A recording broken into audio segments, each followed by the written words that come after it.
So thank you for joining me today. If you've been following along on Facebook and Instagram, you'd see that over the past week, I've been counting down until the release of my new middle grade novel, The Whisperer's Warning. It's going to be released tomorrow, January the 31st, and I'm really excited about it. It's been a work in progress and a long time coming. It's the second book in the Secrets of Oscuros series. The first book was The Protector's Pledge, and it was published in 2016 by Caribbean Reads Publishing. And so The Whisperer's Warning is a follow-up to that book. And basically, it follows the adventures of a 12-year-old boy, JV, as he has adventures and experiences mysteries and all sorts of fun and scary stuff too in the Oscuros forest. He lives in a small village in the Caribbean. It's a fictional village, it's called Alcaver, and it lies adjacent to the Oscuros forest. Now, the Oscuros forest is a place that is filled with all sorts of folkloric characters, and JV encounters these characters and has various run-ins with them, as well as interesting things that happen in the forest. So that's sort of a rundown, basic rundown of what the series is about. I'd also like to point out, because it's really rich in Caribbean culture, words, phrases, foods, all of that, the books have a glossary at the back to help those who are not familiar with those words, etc. And the glossary also includes a pronunciation guide for certain words. So, for example, let's see if I can find one, a good one. Um, for example, Mako, pronounced Mako, to listen in on others' conversations and to have a keen interest in what doesn't concern you. Also used as a name for a person who engages in such behavior. So pretty much a busybody. Okay, so it's either a verb, to mako, or a noun, the person who likes to mako. All right, so let's see. Yes, a little bit more about the book. So again, it's going to be released tomorrow, January the 31st, being published by Caribbean Reads Publishing. And the illustrator, the person who did the wonderful front cover.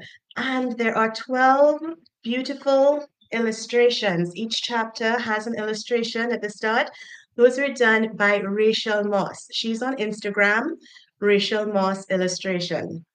So you can always reach out to her and check out her work. She does amazing work, obviously. Okay, so if we are ready to start, I will go ahead and begin the reading. Now, I'm planning just to do the prologue as well as some of the first chapter, just to give you a little flavor of what the book is like, the language and the story. Okay? All right. Ready? All right. Prologue. She moved quickly, her mind torn between what she had left behind and what lay ahead. It had not been easy to part with her treasure. It never was. She fought the panic that threatened to grab her insides and twist them into knots, the dread that someone would find her sole possession of value and deprive her of it forever.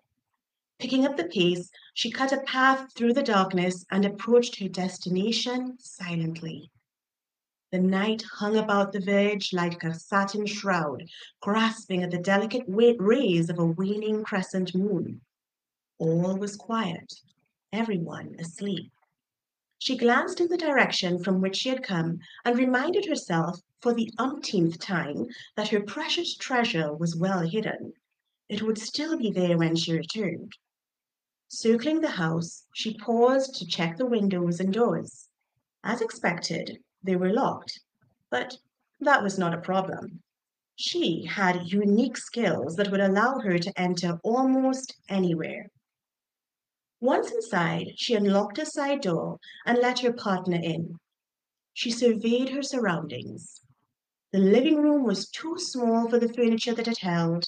The air was heavy with the smell of burned mosquito coils, and she could hear whistling snores coming from a half-open door not too far away. Tick, tick, tick. The beats of the second hand on a clock she could not see reminded her that it was time for them to start their search. This was their first visit of the night, and her treasure was unattended. They needed to hurry. Chapter 1, A Possible Truth. And here's the illustration for chapter 1. Jason, I keep telling you to stop all that nail biting. One day you'll nab your fingers clean off, eh? And as talented a healer as I am, I don't have any medicine that will grow them back. Granny Bee did not break her stride or turn around. She was walking in front of JB, yet knew exactly what he was up to. He had long suspected that she had eyes in the back of her head, and this was further proof. Reluctantly, he stuck his hand in his pants pocket where his fingertips instinctively felt for the gold coin. He kept forgetting that it was no longer there. 5 weeks had passed since Papa Bois, the half-man, half-beast protector of the forest, had given him the strange token. Today, Davy was hoping to learn more about it, even though Papa Bois warned him that misfortune tended to befall persons who bore similar trinkets throughout history. The coin was his only link to the woman who had left him in the Oscuros forest, the woman who could possibly be his mother. So he made sure to keep it close at all times.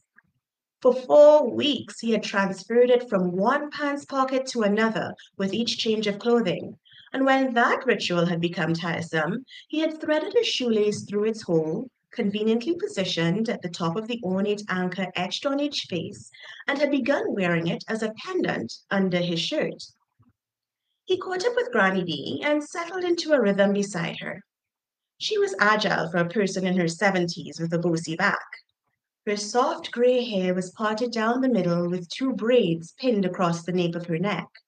She had that determined look on her face, the one she used when searching for an elusive herb amongst the undergrowth of Oscuros, or when she was working on a medicinal cure, pounding and grinding its ingredients in her mortar.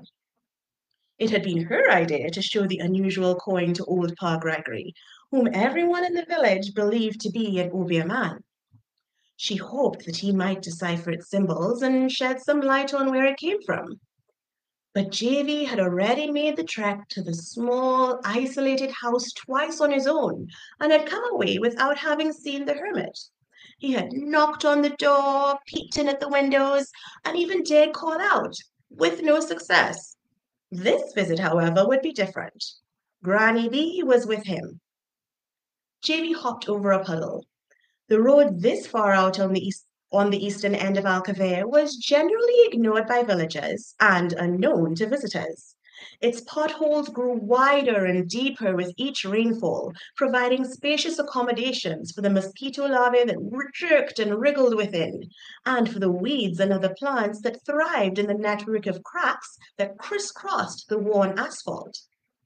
When he had suggested to Granny Bee that they drive rather than walk the 2 miles, she had refused, saying that although her old Ford Cortina could handle short weekly trips to the market, the stretch up by Pa Gregory would kill it dead. So they had returned home after the market, parked the car in its usual spot under the soursop tree, and put their purchases in the house before setting out on foot. Davy did not really mind. He could spend whole day every day outdoors if given the chance. His concern had been for Granny Bee, but she was faring well. The unrelenting heat that the old people always complained about would not descend on the island for another few hours. She would be back home by then. Pa Gregory's house was easy to miss. The one-story wooden structure blended in with the forest that encroached on its back and sides. Its sagging roof and front porch added to the slumped, droopy bearing and made it look as though it were trying to hide behind the tall grass that mostly shielded it from the road. Bottles and shards of blue glass hung from surrounding tree branches, put there to protect the property from mildew. JV paused at a hog plum tree and tapped a piece of glass that hung at eye level. It clinked against another shard, caught the sun's rays, and projected dancing patterns on the surrounding blades of grass.